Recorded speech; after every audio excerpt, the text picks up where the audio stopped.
राधे राधे मेरी YouTube family. सर्दी शुरू हो चुकी है और सर्दियाँ आते के साथ ही छोटी मोटी बीमारियां हमारे घर में प्रवेश कर ही जाती है। खासकर बच्चों के साथ बहुत आती है, या हमारे घर में से कोई बाहर काम करने के लिए जाता है, जैसे ऑफिस वगैरह में या किसी ग्रुप में काम करने के लिए जाता है, तब भी ऐसी छोटी मोटी बीमारियां आई जाती है, जैसे सर्दी, नज़ला, खांसी, जुकाम, यही सब कुछ। तो ऐसे में मैंने तो तैयारी कर दी है अपने घर में सर्दी से बचाव की। वैसे तो जो होता है परहेज ही सबसे बड़ी चीज़ होती है, लेकिन हाँ, कुछ खाने पीने की ऐसी चीज़ें भी होती हैं जिनको हम अपने घर में बना के रख सकते हैं और कुछ हद तक हम कितनी सारी बीमारियों से बच सकते हैं, खासकर छोटी मोटी। तो सिंपली मैंने यहाँ पर रख दी है एक कढ़ाई और कढ़ाई में डाल दिया है बढ़िया सा 1 चम्मच भरकर घी। मैं यहाँ पर ले रही हूँ ये गोंद। ये सर्दियों में ही खाया जाता है और इसका तासीर गर्म होता है। गर्मियों में इसको अवॉइड ही किया जाता है। ये इतना गर्म होता है कि गर्मियों में आपको गर्मी लगा देगा। तो मैंने यहाँ पर ज़्यादा नहीं लिया है, ये ऐसा लिया है कोई 50 ग्राम के जितना मैंने ये गोंद यहाँ पर ले लिया है। इसकी भुनाई घी में ही होती है और ये एक हेल्दी नाश्ता या हेल्दी लड्डू बनने जा रहे हैं, तो हम यहाँ पर तेल का इस्तेमाल बिल्कुल भी नहीं करेंगे। अब ये जो गोंद होता है इसको कभी भी तेज आंच करके मत भूनिए, नहीं तो ये ऊपर से जल जाता है, अंदर से कच्चा रह जाता है और फिर हमारे दांतों को चिपकता रहता है, जिसकी वजह से बच्चे इस नाश्ते को नहीं खा पाते हैं। बच्चे क्या, बड़े भी नहीं खा पाते हैं। गैस का फ्लेम मीडियम टू लो के बीच में रखते हुए आपको ये भून लेना है। भूनना कुछ इस तरीके से है कि अंदर तक जाकर सिक जाना चाहिए। अगर सिकते सिकते हल्का सा कलर इसका ब्राउन हो भी जाता है तो कोई बात नहीं, आप कर लीजिए, पर एकदम से वाइट निकालने की कोशिश मत करिए। तो जैसे ये भुन चुका है इसको मैंने निकाल दिया है। अब जो भी, तो इसमें थोड़ा सा घी बचा हुआ था, उसी में मैंने बाकी का ये गोंद डाल के इसको भी भून लिया है। इसके बाद जो घी हमारा कढ़ाई में बचा हुआ है उसी में हम भून लेते हैं अपने मखाने। अगर कढ़ाई में घी नहीं बचता है तो आप यहाँ पर 1 चम्मच के जितना घी और डाल लीजिएगा, या फिर जहाँ भी आपको ज़रूरत लगे वहाँ पर थोड़ा थोड़ा करके घी को डालते जाइए। मखाने जब घी में या तेल में फ्राई होते हैं तो फ्राई होने में बिल्कुल भी टाइम नहीं लगता है, बस 1 से 2 मिनट का ही टाइम लगता है और ये अच्छे से क्रिस्पी बन जाते हैं। तो फटाफट से इनको भी आप फ्राई करके निकाल लीजिएगा। उसके बाद बारी आती है यहाँ पर कुछ ड्राई नट्स वगैरह की। तो आप यहाँ पर अपनी पसंद के कोई भी ड्राई नट्स वगैरह ले सकते हैं। तो मैं यहाँ पर केवल ये बादाम ले रही हूँ। तो 50 ग्राम के जितने मैंने ये बादाम ले लिए हैं और इनको भी 1 सवा मिनट के लिए गैस का फ्लेम एकदम लो रखते हुए भून लिया है। स्टार्टिंग में जैसे हमने यहाँ पर मखाने वगैरह भुने हैं, इसी से जो कढ़ाई का टेम्परेचर है काफ़ी गर्म है, तो आज का आपको खास ध्यान रखना है, तेज़ फ्लेम करके मत भूनिए। हम यहाँ पर घी वगैरह का इस्तेमाल कम कर रहे हैं तो चीज़ों को भूनने में टाइम लग सकता है, तो थोड़ा आंच को कम करके रखिए। उसके बाद मैंने यहाँ पर ले लिए हैं करीब 200 ग्राम के जितने ये भुने हुए चने। इनको मैंने छिलके के साथ ही लिया है। कढ़ाई में हमारा घी नहीं बच रहा था, घी खत्म हो जाना चाहिए। इनको मैंने 1 से 1.5 मिनट के लिए हल्का सा भून लिया है। उसके बाद मैंने यहाँ पर ले ली है करीब 200 ग्राम के जितनी ही मूंगफली। मूंगफली का तासीर गर्म होता है और ख़ासकर ये सर्दियों में ही खाई जाती है और सर्दियों में आपको मार्केट में भी नज़र आती है।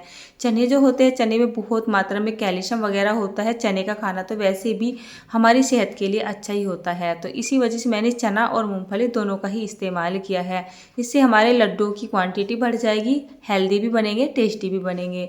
इनको हमें जब तक भूनना है जब तक जो मूंगफली है इसका छिलका अपने आप से क्रैक नहीं हो जाते हैं, और आप इस तरीके से अगर इसको रगड़ के देखोगे तो छिलका उतर सा नहीं जाता है। चने का छिलका तो अपने आप से ही उतर ही जाएगा।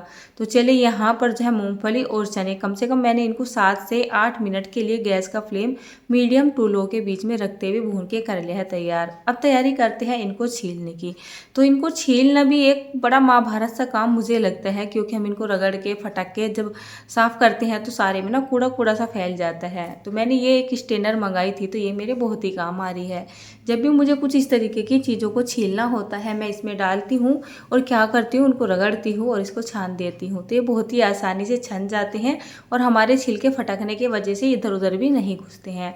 अभी तो ये बहुत ही ज़्यादा गर्म हो रहा है और ये ना छानने जो है मतलब रगड़ने में नहीं आएंगे। मैं सोच रही थी एक ही काम निपटा लूँ, पर मेरे हाथ जल रहे थे। मैंने इसको साइड में छोड़ दिया है और यहाँ पर मैंने ले लिए हैं करीब 100 ग्राम के जितने तिल। साथ में मैंने यहाँ पर 4 से 5 हरे वाले इलायची ले ली है। ये देख रहे हैं, ये है हमारी ब्लैक पेपर यानी कि काली मिर्च। तो हम यहाँ पर क्या करेंगे, 1 चम्मच के जितना ये काली मिर्च डाल देंगे। आप बेफिक्र होकर डाल दीजिए, बच्चे बिल्कुल भी ना नहीं करेंगे इन लड्डू के लिए। इससे टेस्टी बढ़ेगा और बाकी मतलब ऐसा नहीं है कि मसाले का फ्लेवर आ जाएगा। इसको बहुत ही हल्का सा हमें भून लेना है करीब 1 मिनट के लिए, ताकि जो हमारे तिल है वो पटक से जाए या फिर फूल से जाए। उसके बाद मैंने 50 ग्राम के जितना ले लिया है ये कोकोनट पाउडर, जिसको गोले का बुरादा भी बोला जाता है। इनको हमें बिना घी के ही जो है हल्का सा रोस्ट कर लेना है।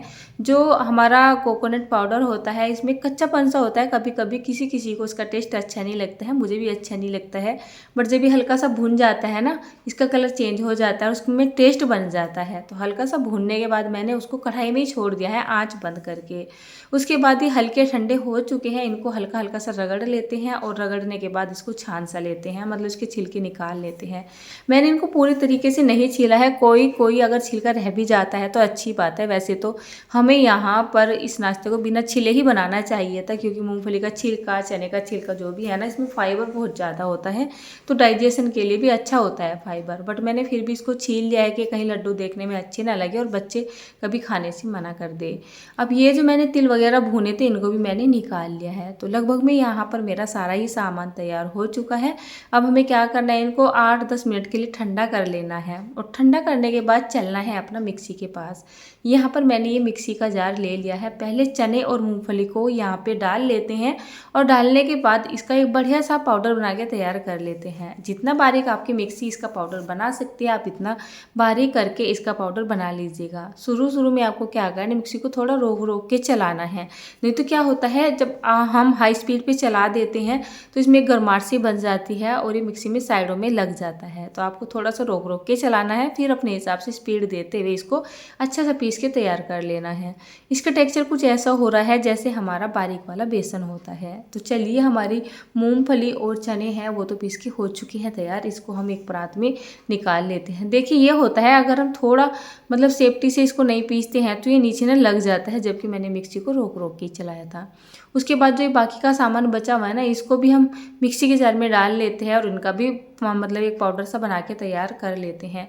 मैंने यहाँ पर क्या किया है, थोड़े से जो तिल है थे ना उनको मैंने एक ही साइड में बचा लिया है, क्योंकि मुझे तिल जब ऊपर दिखाई देते हैं ना लड्डू में, मुझे बहुत ही ज़्यादा अच्छा लगता है। आप चाहे तो तिलों को भी पीस सकते हैं। थोड़े से तिल मैंने पीस लिए थे और थोड़े से ऐसे ही बचा लिए थे साइड में। तो यहाँ पर सब कुछ तैयार हो चुका है। बारी आती है यहाँ पर मीठा डालने की। मैं यहाँ पर शक्कर ले रही हूँ, जिसको देसी शक्कर या नॉर्मली हमारे यहाँ तो उसको शक्कर ही बोला जाता है, मिठाई भी बोला जाता है, कहीं कहीं वो ले लिया है। इसकी जगह आप चीनी को पीस के ले सकते हैं, मिश्री को पीस के ले सकते हैं, देसी खांड ले सकते हैं, या फिर आप यहाँ पर बूरा यानी कि तगार भी ले सकते हैं और इसको अच्छे से मिक्स कर लेते हैं। अब हमने यहाँ पर घी का इस्तेमाल बहुत ही कम किया है, तो उसके लिए हमें घी यहाँ पे डालना ही पड़ेगा, नहीं तो हमारे जो लड्डू है ना वो बंधेंगे नहीं। तो आप अपने हिसाब से इसको रगड़ते जाइए, यानी मिक्स करते जाइए और देखते जाइए कि यहाँ पर घी की कितनी कमी आपको लग रही है। मैंने करीब यहाँ पर 50 ग्राम के जितना घी डाल दिया था और इसको बहुत ही अच्छे से मिक्स कर दिया था जब तक इसकी मुठ्ठियाँ ना बनने लगे। और फिर इस तरीके से लड्डू बना के देखे तो बहुत ही ईजी से ये लड्डू बन रहे थे। ये लड्डू मैंने आपको बना के दिखाया, तो ये मैंने काफ़ी बड़े साइज़ का लड्डू बनाया है। बाकी मैं आराम से बैठ के बनाऊंगी, जो कि छोटे छोटे साइज़ के लड्डू बनाऊंगी। मेरे हाथ ना काफ़ी बड़े बड़े हैं, तो मेरे हाथों में छोटे लड्डू नहीं बनते हैं। छोटे लड्डू बनाने के लिए मुझे बहुत टाइम लगता है, तो मैं तसल्ली में बैठ के बना लेती हूँ। तो यहाँ पर देखिए मैंने काफ़ी सारे ये लड्डू बनाकर तैयार कर लिए हैं। तो ये मेरा आखिरी लड्डू बन के तैयार हो चुका है। तो मैंने तो अपनी सर्दियों की तैयारी कर दी है। सर्दी शुरू होते के साथ ही चाहे बच्चे हो चाहे बड़े हो, सुबह आप दूध पीते हो दूध के साथ लीजिए और चाय पीते हो चाय के साथ लीजिए। तो क्या करना है आपको, 1 गिलास दूध या जो भी आप चाय वगैरह ले रहे हो, सुबह सुबह 1 या 2 लड्डू खा लीजिए और बस आप पूरा दिन के लिए एनर्जी से भर जाओगे। ये हेल्दी भी होते हैं, टेस्टी भी होते हैं, होममेड बने हुए लड्डू हैं। हमने यहाँ पर देसी घी का इस्तेमाल किया है। तोड़ के मैंने आपको दिखाई दिया है, बिल्कुल भी हार्ड नहीं बनते हैं। लड्डू का टेक्सचर ऐसा आता है एकदम मखमली, बच्चे क्या बड़े क्या बूढ़े भी बहुत ही आसानी से खा लेंगे। तो मैंने तो अपनी सर्दियों की तैयारी कर दी है। आप इन लड्डुओं को अपने घर में बनाकर सर्दियों की तैयारी कब कर रहे हो? तो राधे राधे दोस्तों।